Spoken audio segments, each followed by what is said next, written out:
Okay, August 20th, 2024. I call this meeting to order. First order of business is approval of the agenda. May I have a motion to approve the agenda? Move to approve the agenda. Can you state your name for the record? Carmen Ann Foster. Is there a second? Second. Can you state your name for the record? Tony Carter. Thank you.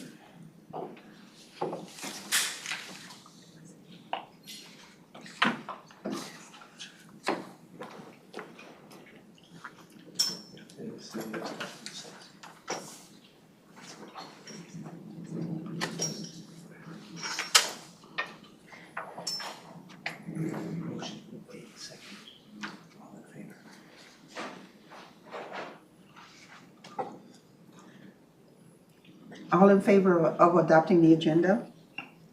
Aye. Any opposed? Motion passes.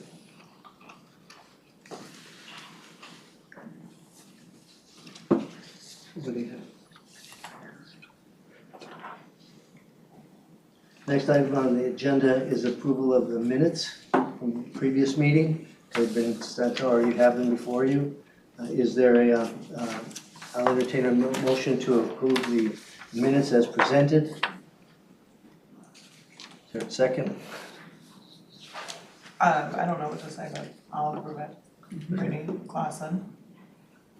The motion has been made and seconded to approve the minutes of the previous meeting. All those in favor? Aye. Opposed? Motion passes. All right, we're handing off here. So the next part of our agenda is the public input and presentations. We do allow public input, 2 to 3 minutes. People come prior to the meeting, so if there's anyone from the public that wishes to speak at this time, seeing none, we'll move on. Yeah. Excuse me. Yeah. What?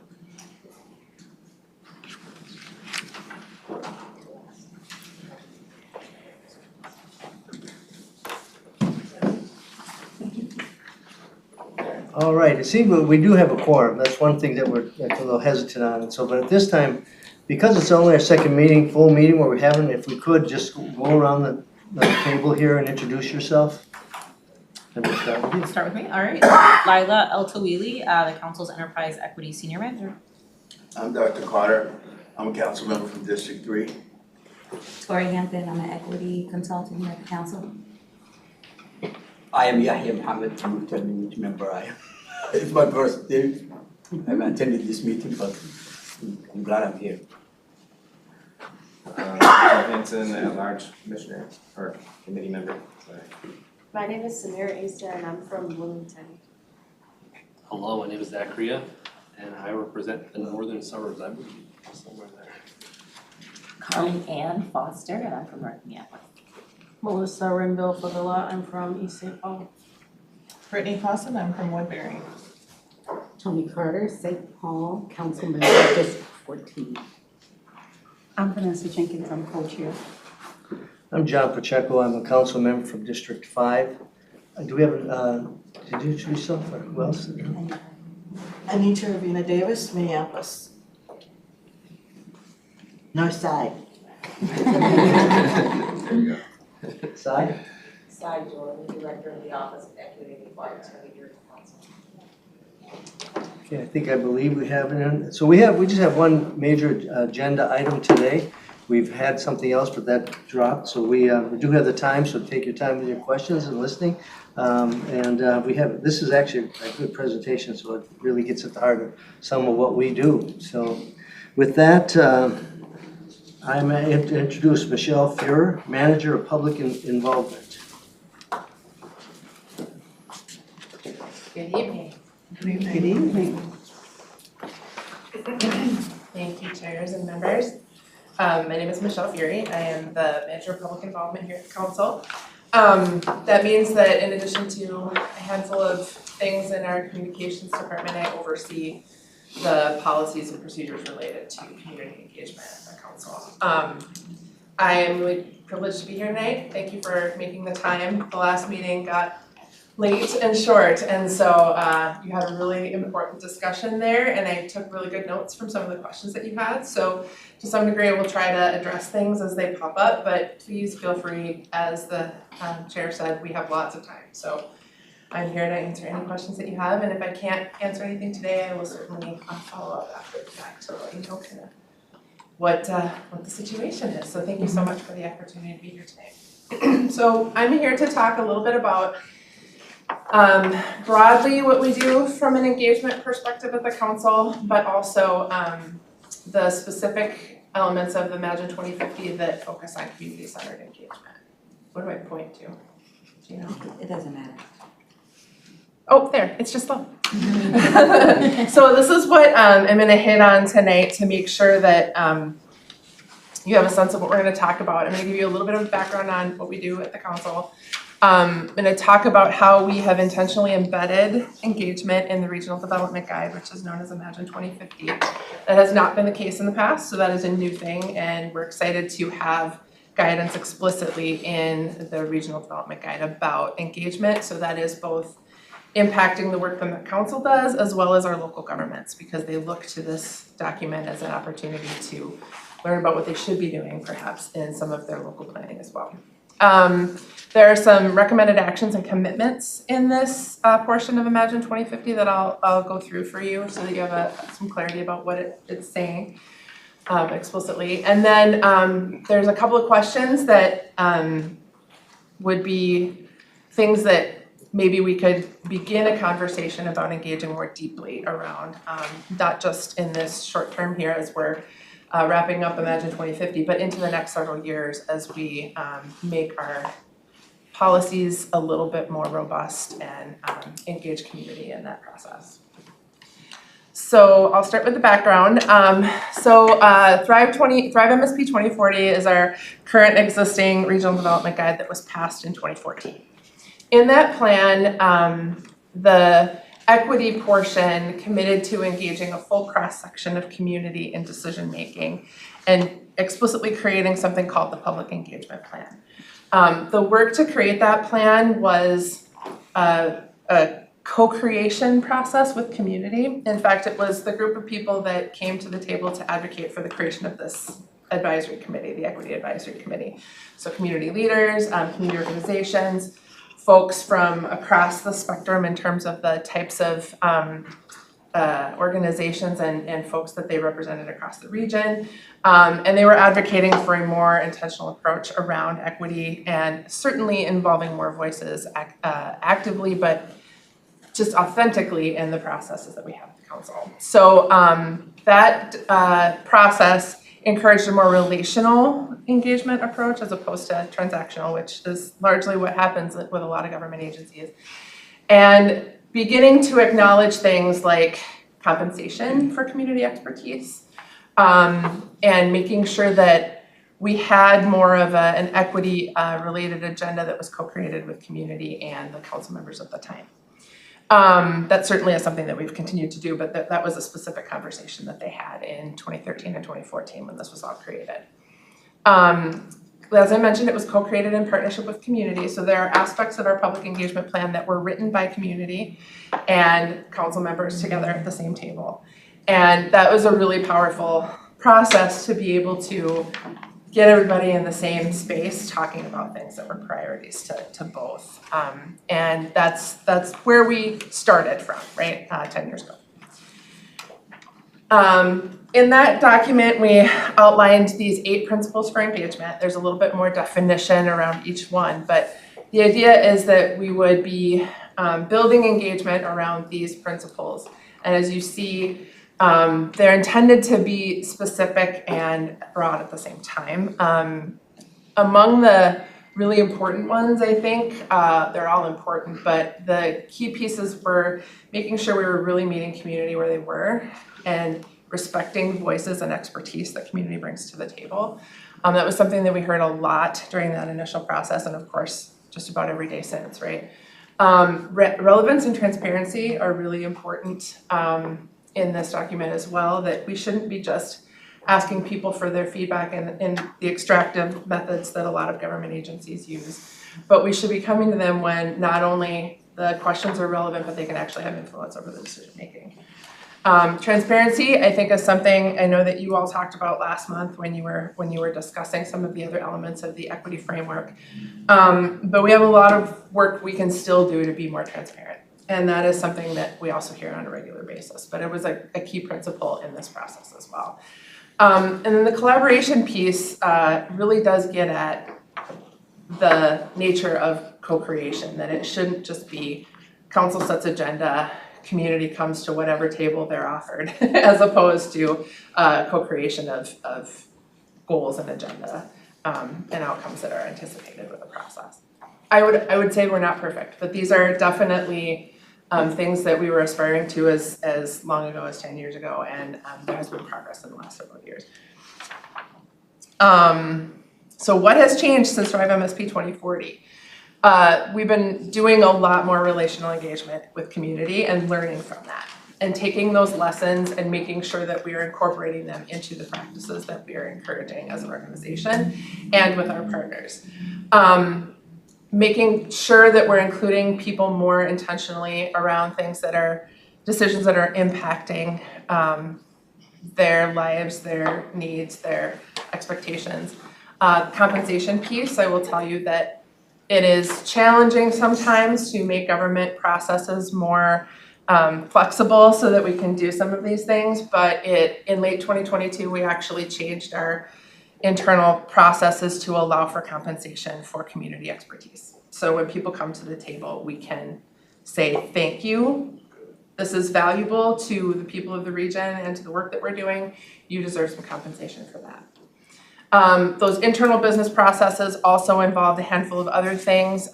Previously, we could compensate, but we had to identify people as vendors and get them to fill out all this paperwork, and it was not a user-friendly experience for them, and they had to wait to get paid, which is silly. So, and in some cases, a huge barrier to participation.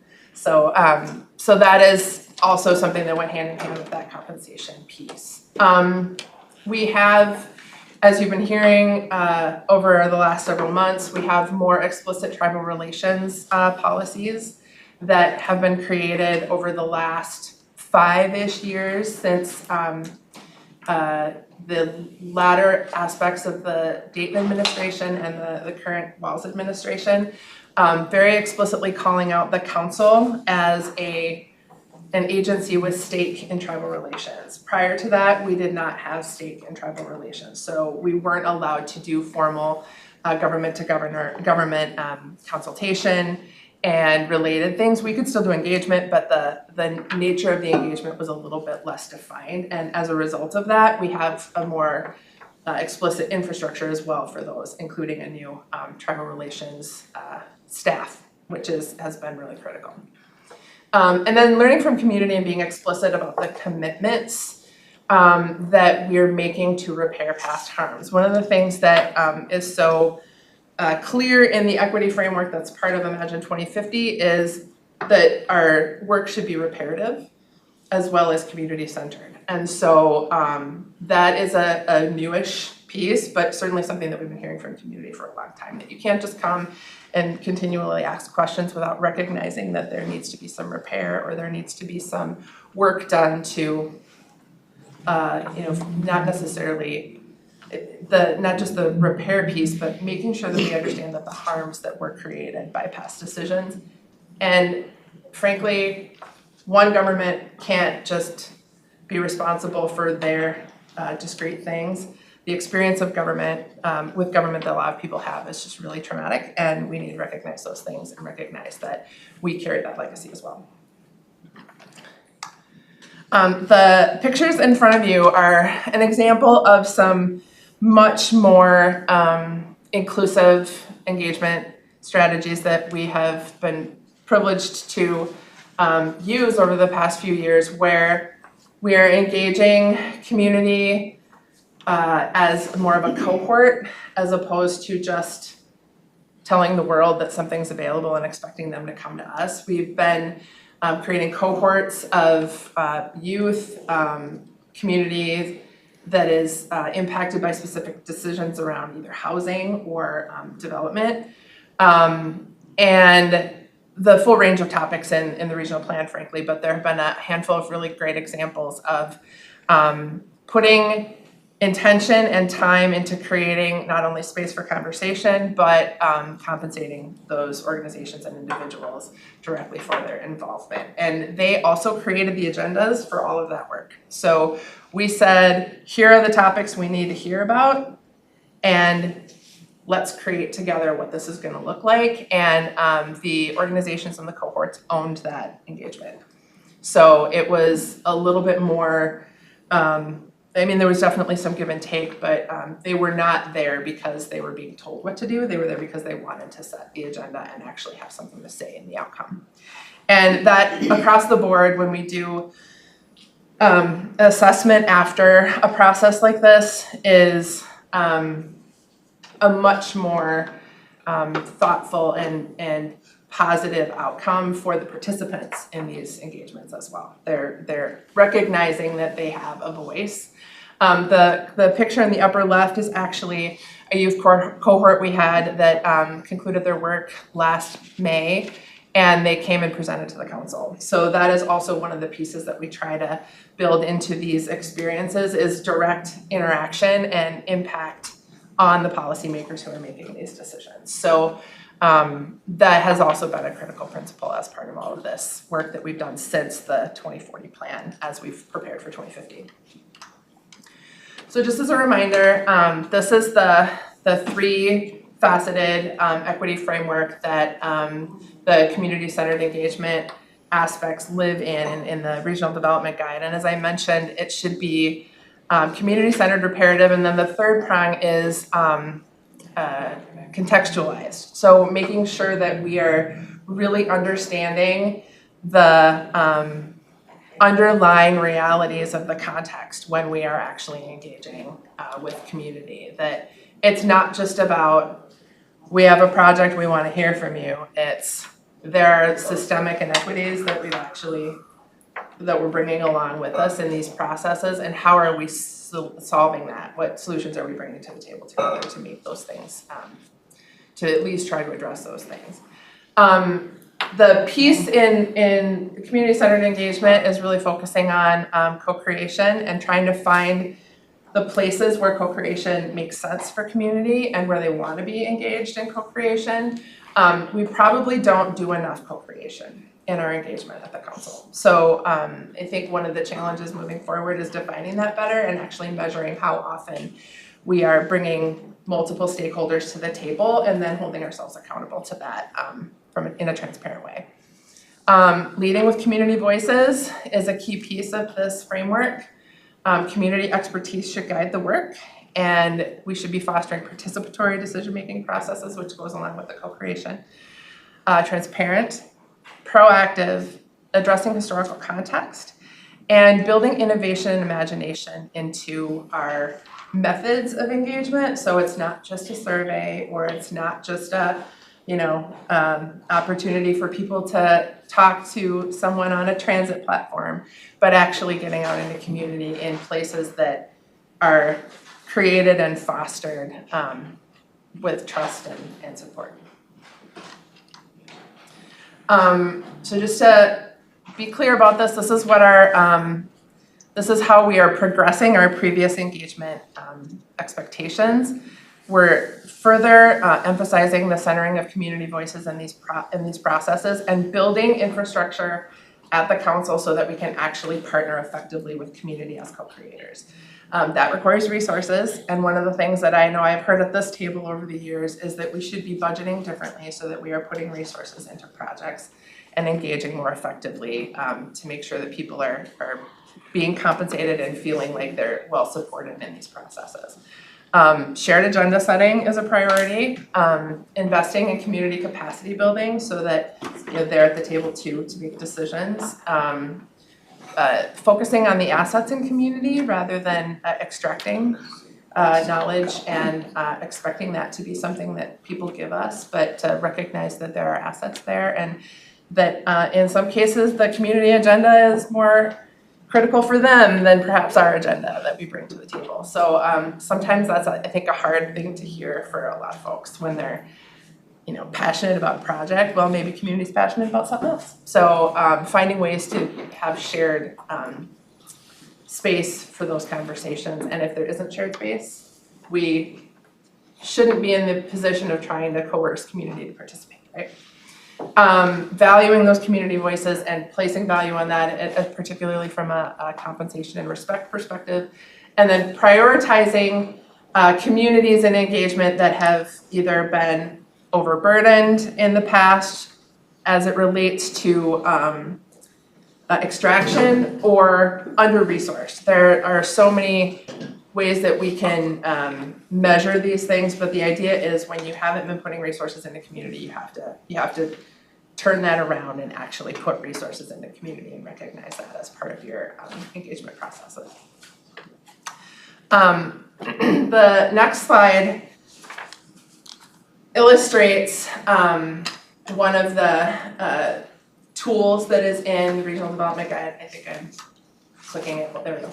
I want to keep clicking it and have it go back and forth and back and forth.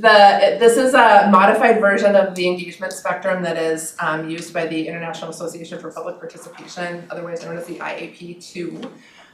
The key place where it is different is in the last column, the one on the far right. The IAP2 uses the term empower. And we, in our engagement, as well as in some of the work that the teams have been doing around the equity framework, have chosen the term co-create or co-lead, because empowering presumes that there is a group that gives power. And we don't want to necessarily presume that we have power to give to community, they have power as well. So that's a perhaps subtle difference, but important one. And so that is how this is different. And this really just illustrates the levels that exist on this spectrum.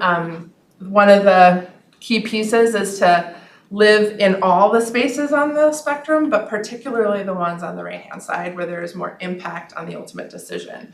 Again, as we could also have a co-creation, co-leadership model more frequently, we could also have more intentional collaboration that is just a step short of that co-creation, space. So my hope is that in the next era of years is we can get real clear definition around what that means, not just for us, but for the community members that we are asking to participate in these processes so that it feels meaningful to them. And they're seeing the outcomes that they're hoping for and not just the outcomes that we're bringing to the table.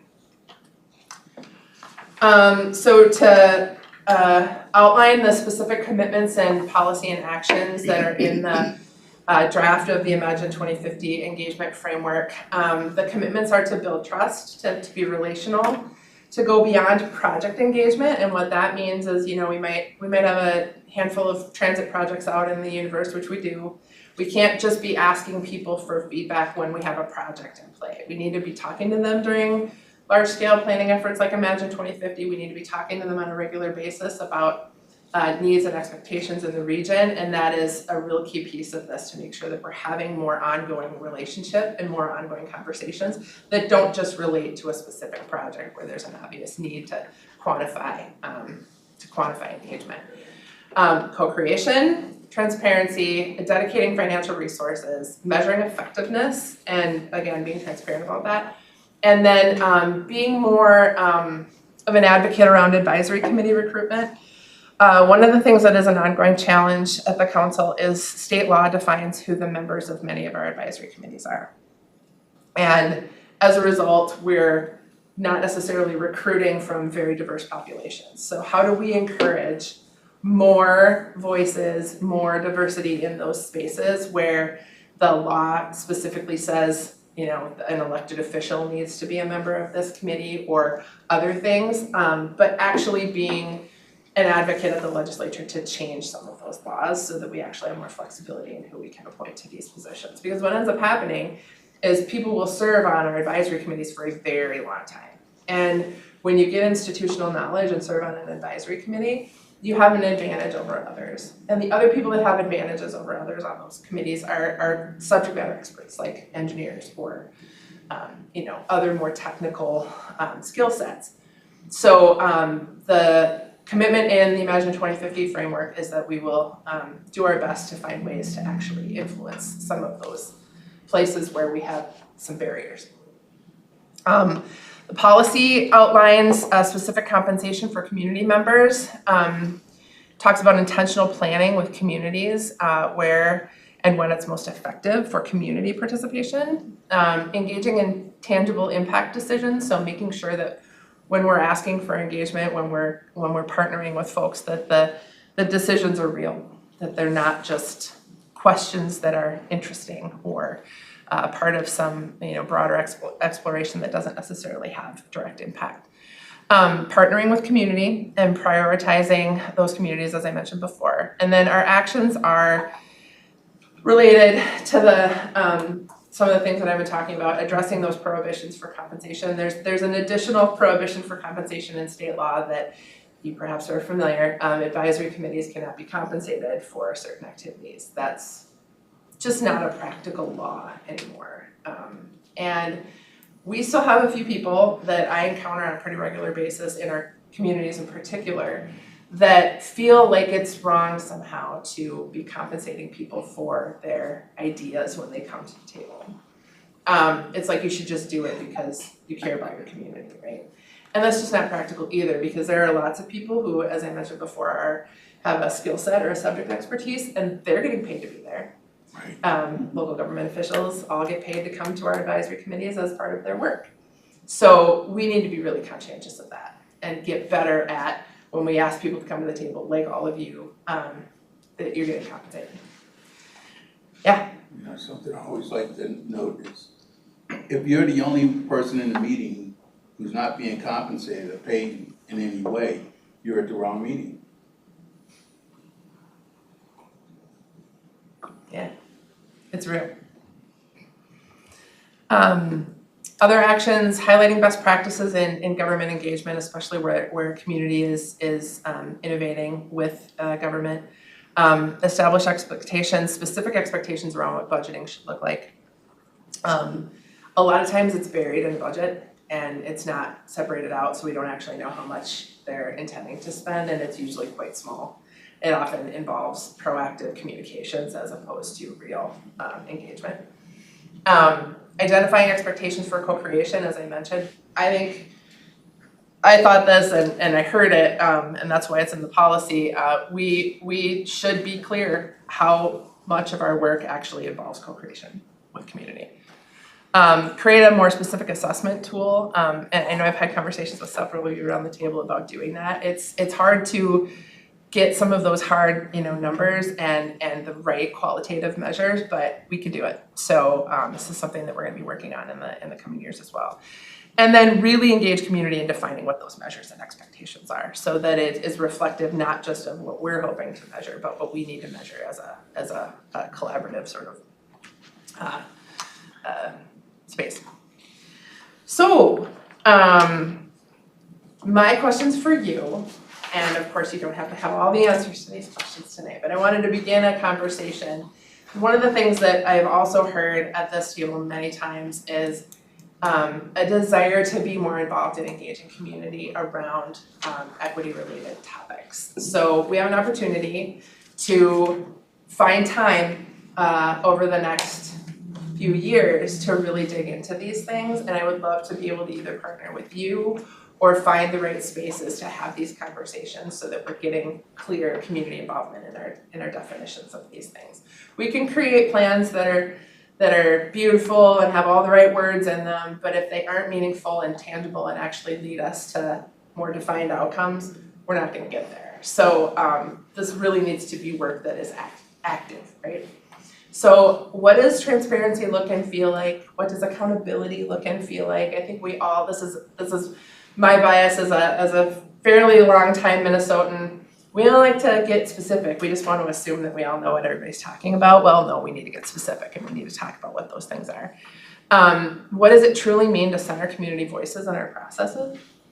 A set of measures, some budgeting practices, and I'm curious if there's interest in partnering on this and how we can better support your work so that not only are you feeling like you're influencing change here, but we're actually helping you get good information to make the right decisions when you're at this table. So that's my pitch, and happy to answer any questions or talk further about any of these ideas. Thank you so much.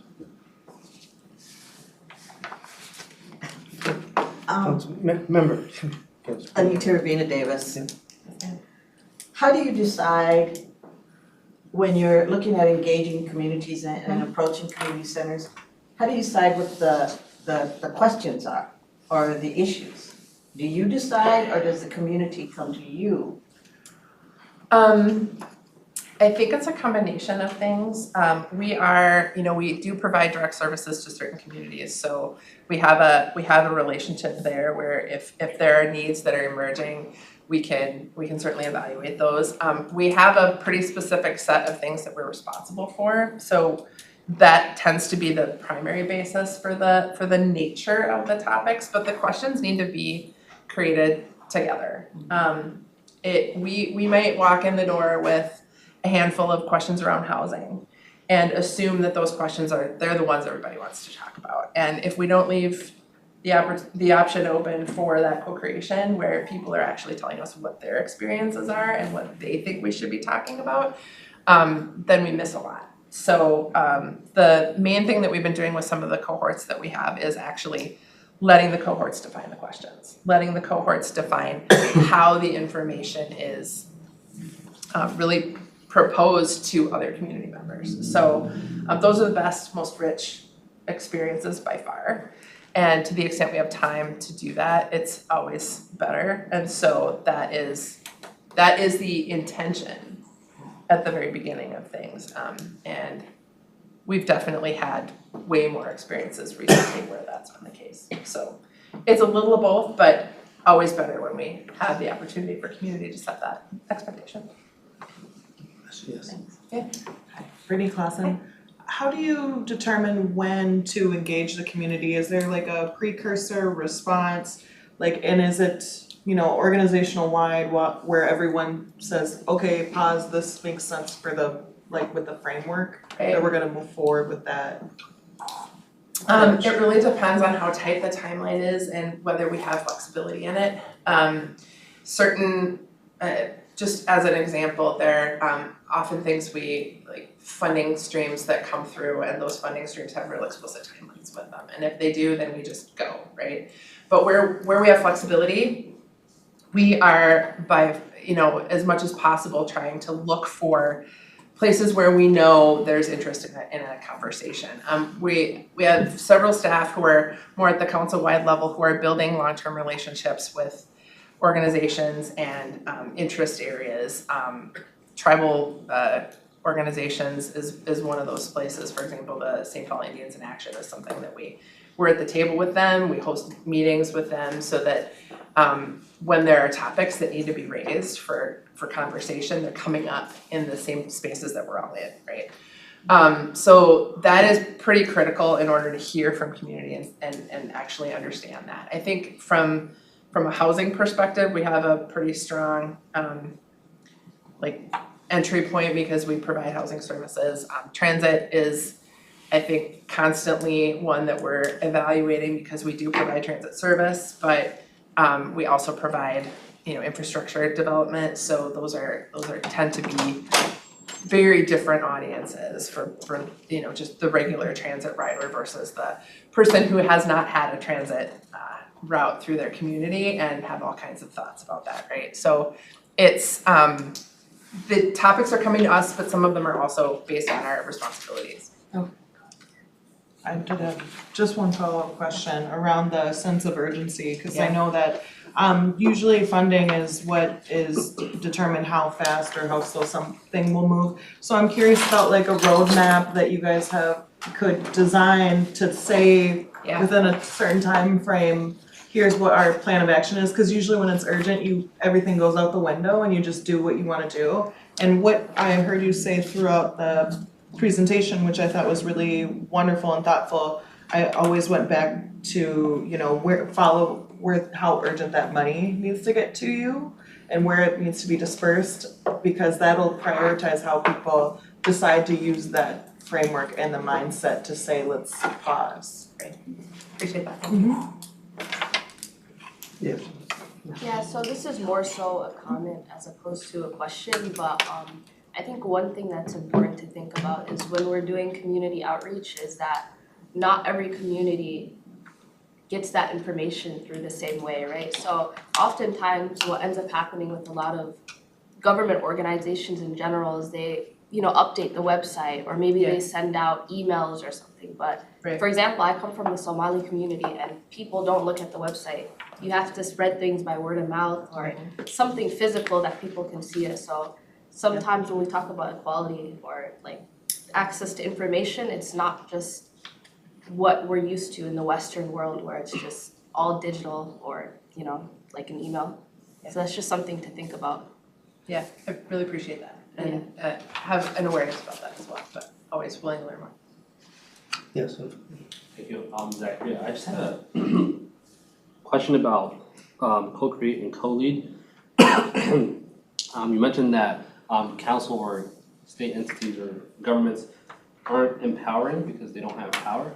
I felt that, I hear that a lot from government folks, but I'm like, you do have power, right? And that's why you exist. And so I wanted to dive more into the community constituents have final decision-making power. What does that look like for the council? I mean, I think that's the question that we need to define better. So that doesn't really exist right now? I mean, it happens in advisory committee roles, not in like this one. When we're in project development and transit, there are community voices that are influencing decisions, but it's not a direct line to community involvement, final decision. There's some sort of intermediary there, and there have been instances where, smaller scale instances where we've been able to show the direct path. Our housing advisory work, for example, we have people who we provide housing assistance to who have a pretty direct role in how we put our plans together. So that's a good space for that, but at the same time, they're depending on us for housing. So are they not gonna show up at the table and like not be concerned about the risk that might present to them if they're not involved? So we have to have a space where it's actually their idea and their freedom to make that decision. I really appreciate your point about power. The point with empower versus co-create, co-lead is that we shouldn't assume that we vest power in community. We absolutely have power to offer. And I think that that's really important, and I think a nuance that perhaps we should be a little bit more explicit about. Thank you for that. I'd kind of like to circle back to my first question. Yeah. The reason I ask that is because I work with a lot of other community groups. And one of the things that have come back from one particular community group who works with the Minneapolis police, we had a woman whose son was killed and Metro Transit Police were involved, and she came to our police group for help because she wasn't getting any information. Well, that got resolved. But also in the Native American community over in the Phillips neighborhood, they have some issues with the transit station and some homeless people who are causing a lot of dangerous problems. And the concern that parents have. So I'm not sure if you were involved at the American Indian Center when they had a meeting, a community meeting. I wasn't, but I did hear that there was a meeting there, yeah. So I asked those questions because is there some way that, or somebody that if the question came to me again, and I'm doing work in other communities, but I also, they overlap. A lot of the times, a lot of us who are sitting at this table, the work that we do in our communities overlap each other. And so it's kind of like, with the Metro Transit Police and the Minneapolis Police, they overlapped in some way. Is there somebody that we can, maybe in our everyday working lives or community lives, that we can call and say, we've got this problem, I've got this problem, somebody came to me, can you tell me how I can help this person resolve this, or who I can have them refer them to, or what resources are available? I think as far as I'm concerned, that would be helpful to me. Yeah, I would say that this is a blanket invitation. If you ever have a question like that, you are more than welcome to forward that to me. I know that Lila is also open to, and Tori are also open to taking those in. We don't necessarily have your answers though, so I think that there are people that do, that you could also access. So I'm gonna do a little work on that and follow up with you on that. Okay, I appreciate that. Yeah, especially as it relates to transit, things that are like right now happening, emerging needs, that you probably need somebody who's on the ground who knows what's happening. Yeah, That'd be I'll follow up. Thank you. Yeah, you're welcome. A quick question, when you're looking to go out, do you map it out geographically? Is it economically, and where do you line it? It depends on if there's a geographic boundary. Like with the regional plan, there really isn't, it's the whole region, so we look for opportunities to get a region-wide perspective, but also do like a full range of interest areas and income and things like that. If it's a really explicit effort, we can usually get specific on geography and a bunch of other things. But the demographics of an area is really important to take a look at so that you know you're reaching the people who are actually being impacted by something. And that is something that we do around transit planning and some other things that we have always done, but we're also applying that to our engagement work as well, so that we're starting to look at more of the demographic needs, as well as sort of the geographies and the other issues that are popping up. Just being really, really conscientious of who we need to reach and if we are or not. In your outreach with like nonprofits or other organizations, how do you determine which organizations we actually partner with or you engage with? It usually depends on the topic, of course, that's the first thing, and interest. If they have time and interest to work it into their other agendas, then we have an opportunity for partnership. If an organization has other priorities, they may not have time to dedicate to it, whether we have resources to bring to the table or not, and we respect that there might not be a shared opportunity at a particular time in order to partner. But it's always a situation where if they have space and time for that, then we find a way to make it work. And compensation is financial, but it sometimes is access to subject matter expertise or translated materials or other things that we can provide that is just as valuable as compensation. In some cases, we've had a couple of organizations say, we don't need you to pay people, we need materials to support program or to people to come speak at an event or something like that. It's really defined by the partner. So we're happy to bring whatever resources to the table we can. Councilmember? Thank you. I can defer. My question was going to be, well, a couple, but piggybacking on his, from a practical standpoint, is it an RFP process? Is it somebody knows somebody and reaches out to see if they have time? Like, what does it technically look like in the communications part? Both things. If we have like a defined budget for a project, we do usually do some sort of advertisement. And we will support and help people like apply for that money, apply for that status if they want it. That also requires some time because the purchasing processes of the council are slow. The other thing is, there are defined community organizations that we've either worked with before or have expressed some interest in a project. So it might be a reach out looking for a partner, or it could also be more of a formal publishing of an availability. It's both. Okay, and I ask because each method has its own possibilities for inequity. With the RFP process, it's very similar to communicating with community generally, like where is that information being shared? Yep. Is it in multiple languages? Is it, those sorts of pieces? And then if we always go to the usual suspects, then those relationships can become,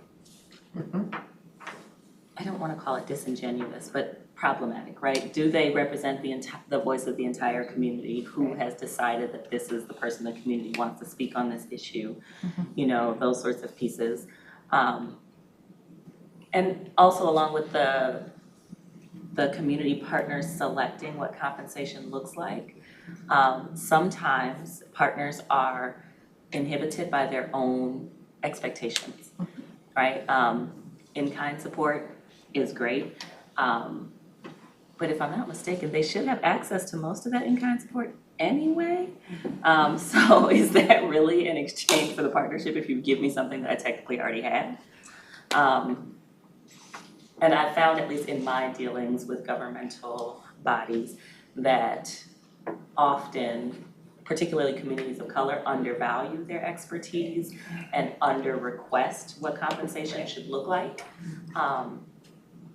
So I caution against the, well, we offered money and they asked for a speaker. Because if they ask for a speaker, ideally the response should be, we have a whole department of folks who would love to come out and speak regardless. And we'll do that whether you partner with us on this or not. Absolutely. But for this expertise, historically, we've compensated other organizations approximately this much. Right. Yeah, no, I really appreciate that. You're absolutely right. I think the other thing that I would say is we have a goal to expand relationships and not just go to the same people all of the time.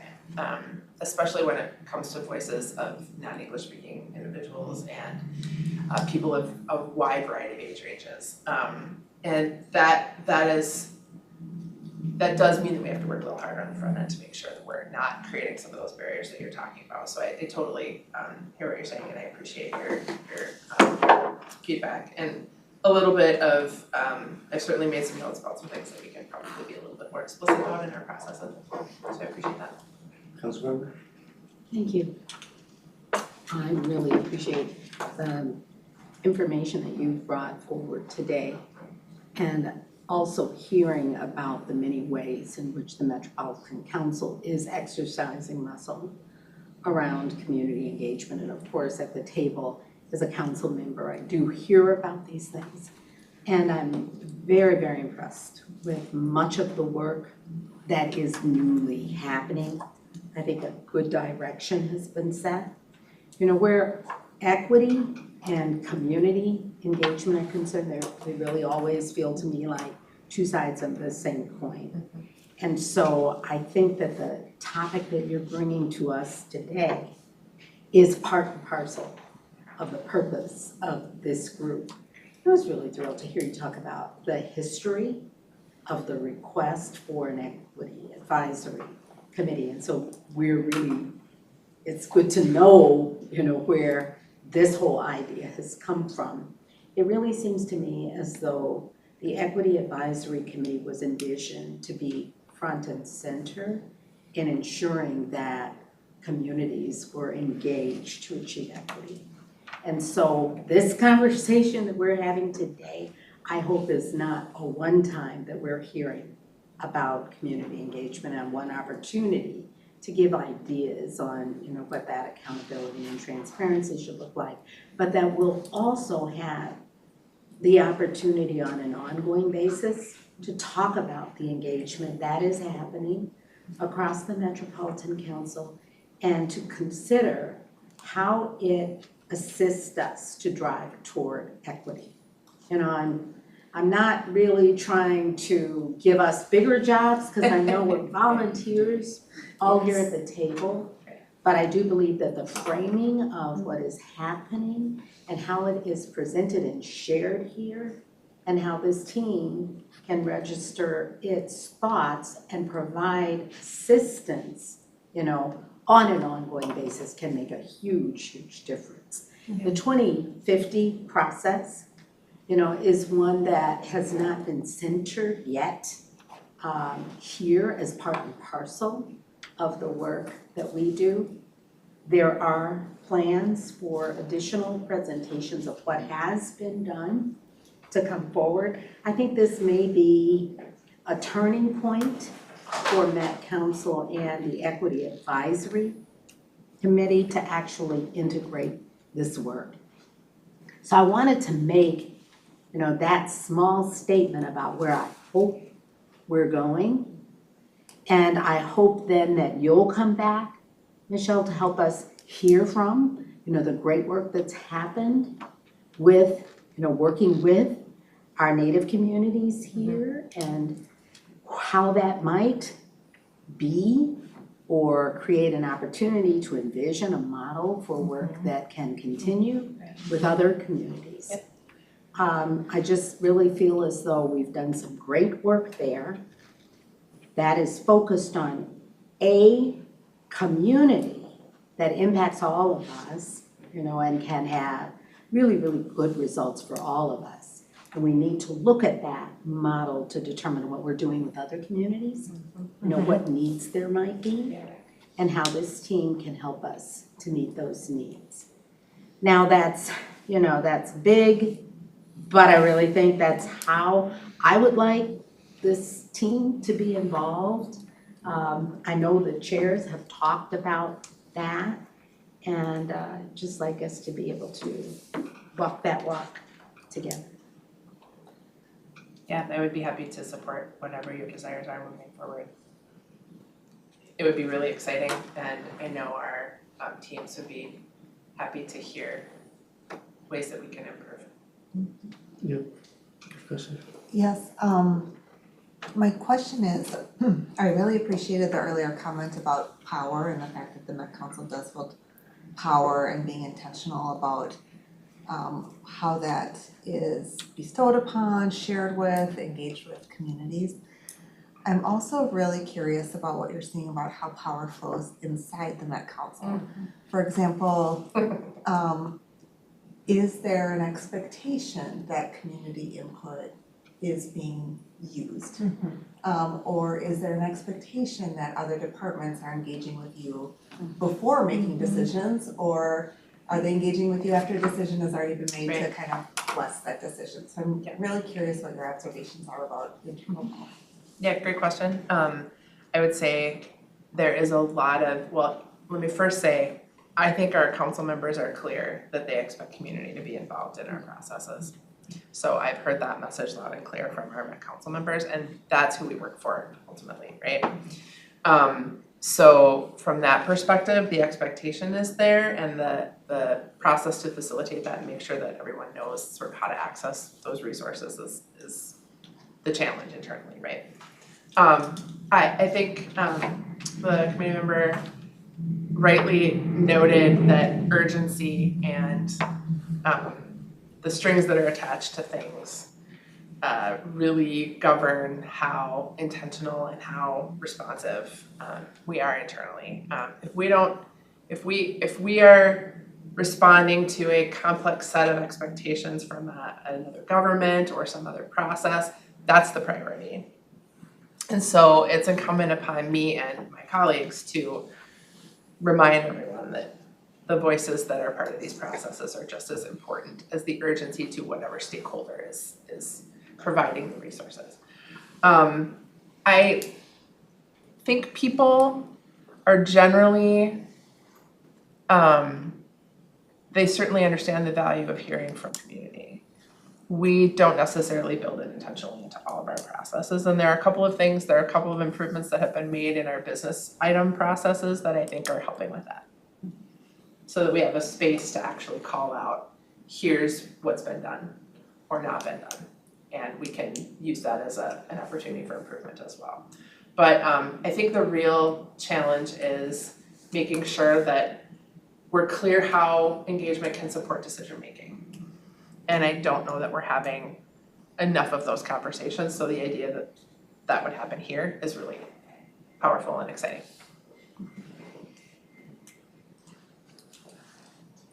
Yes, Mike Mitchell.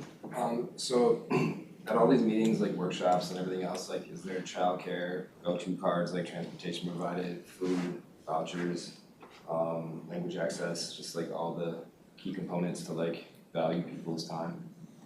In most cases, yes. It really depends on the setting for a lot of this stuff, but that's the value of the cohort model, is we can find out what people's needs are and address them in that space.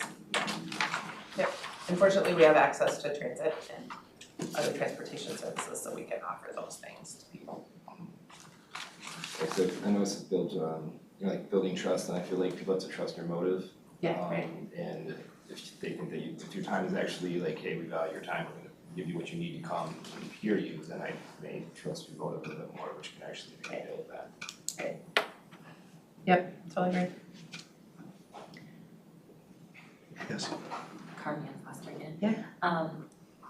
I've heard a lot of, we can do this, that, and the other. I wonder if there's a policy around when we engage community, these are expectations for things that all departments are required to do. Just because that feels a bit like a part of accountability, right? Is not, we've identified these resources for folks who want to do it, but we've committed that this is the right way to do it, and these are our expectations that everyone's doing it the right way. Yeah, I would say that the Imagine 2050 language is moving us more toward required language. We are largely a permissive language organization where we make it possible for things to be the case, but going that full step to be like, you gotta do this, is a little bit looser, so I hear you. And I would like to be able to actually just say that, you have to do it, or we are not doing this thing. Yes. Zachary again. So one of the asks that you had is how can we partner with the Equity Advisory Committee? I want to reverse that and ask you how would you see a partnership with the EAC? And what would that mean? In what areas would y'all need support in? Yeah, I think the council member outlined a handful of ways that it would be really exciting to work with the EAC. I recognize the incredible depth of experience and knowledge that you bring to the conversation. I also respect that you're volunteers and this is time that you could be spending doing other things. So I don't feel as though I'm in a position to say we must do these things together, but I think anything that you're interested in doing together, we can find a way to make that work because it's really important. And that was the philosophy behind starting this committee, was that it would be really involved in engaging community and providing voices to decision making. So I think anything that fits into that bucket makes sense. And if you feel that it's valuable, we also feel that it's valuable and want to be accountable to that. I know I didn't really answer your question, but I could come up with a list of a dozen things that I know would be helpful. And I just don't know if it's as helpful to you to be involved in those things as a group. Councilor Hart. Thank you. I want to provide some direct feedback in response. And, I have not yet pulled or had discussion with the group to detail. But as you talk about that ongoing engagement, I think it's really important that we have those conversations. What do you envision that looks like? How are you putting that plan together? How can we then provide feedback on what is in plan? Not, dig it up and recreate it all over ourselves, because this team is volunteering to be here. But if we can get more of that detailed information from you about what is moving forward, or at least what you are perceiving should move forward in the plan, then we can impact it ahead of implementation. And I think then we can also talk with you about how we involve the team. There may be ways to partner with district members in engagement. But we have to be a part of the plan.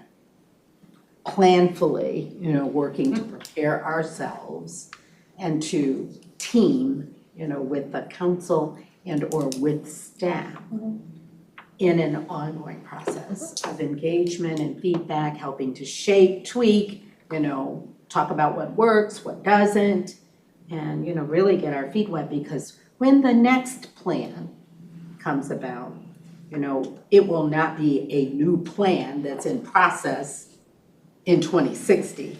It will be one that we've started building. And that we have input for between the release of 2050 and, the very next weeks and next years leading up to that next plan. So being an integral part, I believe, of that engagement to drive equity. And that also means understanding how the Met Council is measuring. You know, how the Met Council is making decisions about monitoring our progress toward equity and what that means in different communities and what we're seeing. So, you know, I just wanted to get a little bit more specific about what I am asking. I know we'll have the opportunity, all of us, to talk more about that and to determine if that is the kind of partnership. Right, for sure. Yeah, I mean, I'd be happy to put ideas together that would respond to some of these things, including that, and perhaps it's how we more effectively set expectations for what we do every time, not just if we have time. And thank you, Mr. Chair. And I'd just like to follow up with that, and I think Councilmember Carter articulated very well the interest of where the other council members are as well and what we're doing. We do see this as an opportunity. We have a lot of new members. It's time to turn the page and look at, okay, now what, and then what, how do we make it tangible? And I know the side Jordan over there, the Director of the Office of Equity and Equal Opportunity has a lot of responsibilities in these other departments there. And we're meeting with her as well, and Lila and Tony, and to look at what our role will be and how do we build and maintain that infrastructure. So we're not just asking a question, coming back and forth, and then at the end of the year, ask what happened. So I think there's a number of levels, and whether it's at the council level, whether it's at the operational level, whether or the advisory level, we have to have them all kind of in sync going forward. So anything as you look at responding both to the questions and making this more integrated or collaborative as you have there, that's when we could really step in, because that's when we can respond more specifically about how this thing would work. Yeah, for sure. Thank you. Any questions? Yes. This isn't necessarily a question, but it is going off of what she mentioned, where it's I've seen a lot of like things like this where it's not necessarily an advisory committee, but there is that community focus where, let's say we're connected with the community and we have that access to community, but community often doesn't have access to government, right? So creating that pipeline maybe of like, we have somebody that we can call or email or text and be like, hey, community's going through this. How can y'all respond? Who's the best person? What's the best course of action? And creating that, I think it's gonna be a lot more impactful for community engagement than, you know, like you said, going out once every 3 months when you all need somebody to talk about something or to engage in something. So creating that pipeline, I think, is gonna be very important, and I would be down for something like that where if my folks, you know, community members have questions, I can say, oh, I'll try to get an answer, you know? Yeah, for sure.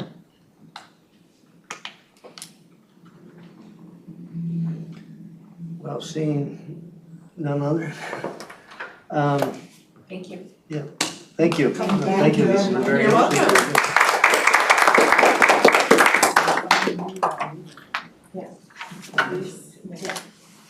As soon as I said it, was like, oh. It was all COVID times, Yeah. but we were ever present, weren't we? This time, Lila, would you have any report from an operational level you'd like to bring up today? No, I don't have any. I just put you on the spot. I don't.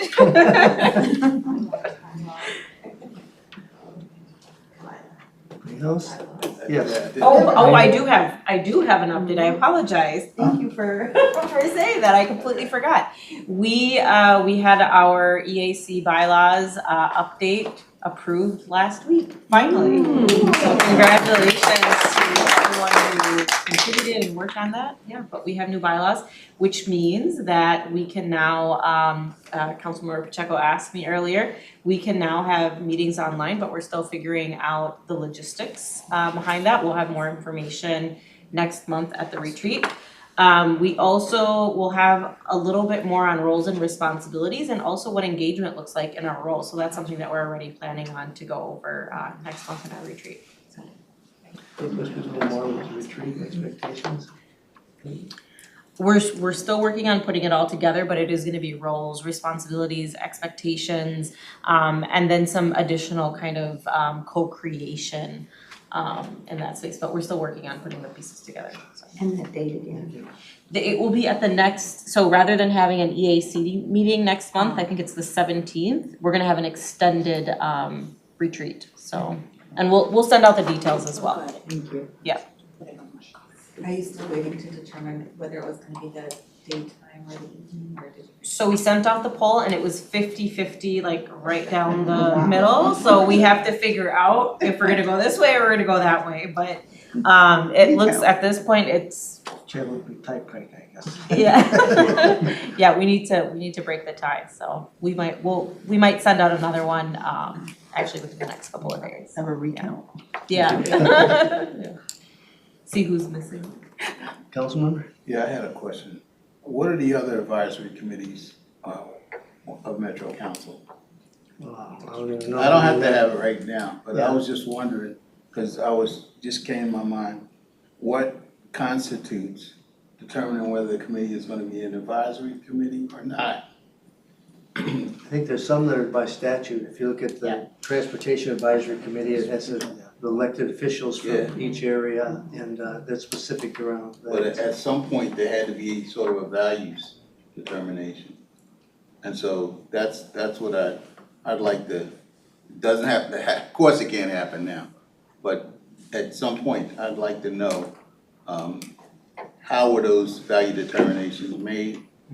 And should any of them, including us, ever be revisited, determine are those still correct as they are now, or will they be correct for 5 years in the future?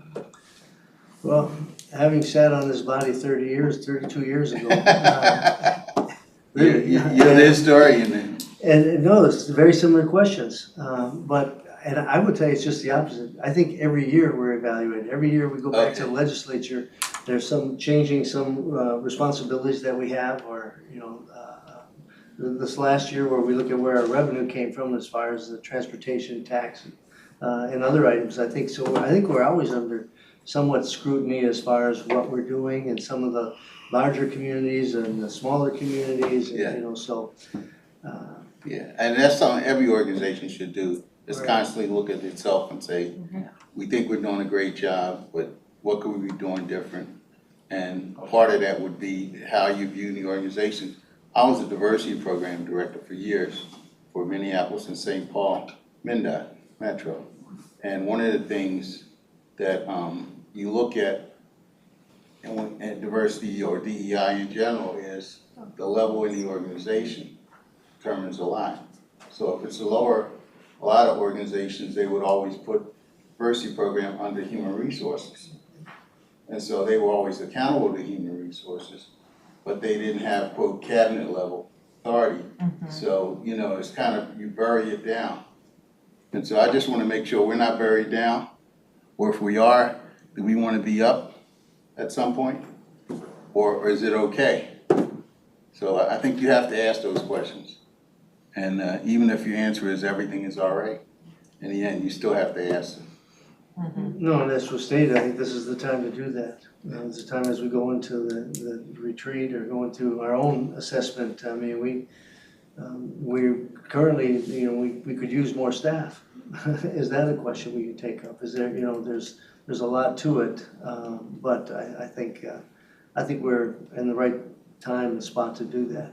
Yeah, it's just, when I was looking at my question, they felt like retreat questions. I didn't want to bring them up for that reason, but then I thought maybe it's good to bring them up early, and then when we get to the retreat, we can look at them again. Sure. But Chair, committee members, council member. So I'd like to kind of just provide a little more context as far as like where the EAC sits. So the EAC is a committee, an advisory committee that is supported by the Office of Equity and Equal Opportunity, my unit in particular, the Equity Implementation Unit. Our director reports directly to the regional administrator. So we are an advisory committee that's supported by a group that reports to the organization leader. So positionally, we are in a space to we have direct access to the highest level of decision makers in the organization. We are also an enterprise group, so we're not necessarily operations where, you know, the divisions are kind of doing the work, but we work across the entire enterprise at that level. Internally though, we do have a lot of work as far as like, what decisions we can make, where we can be involved. Those are all things I think that we're making progress in. And we will see some changes as far as kind of impact across the organization as we move forward and we work on our culture and we work on a number of other things. But as far as like value and where we sit within the organization, we sit at the enterprise level and we report directly to the RA. So. That's right. Thank you. Any other questions or Yeah, it's a great comments or question, actually. ideas or? What'd you think of the food? It was great. There's plenty left, yes. Yeah, I just wanted to ask if our agendas moving forward, if there's an assessment of those agendas that's supporting a conversation about that ongoing involvement. I know we have our work plan, but, and never mind, because it's our strategic planning session. It's a retreat, I'm sorry. Never mind. We'll talk about all. Well, with that, I'll entertain a motion to adjourn. So moved. Moved in a second. Second. All in favor? Aye. Aye, this meeting is adjourned. Thank you. Thank And you, again, everyone. there's food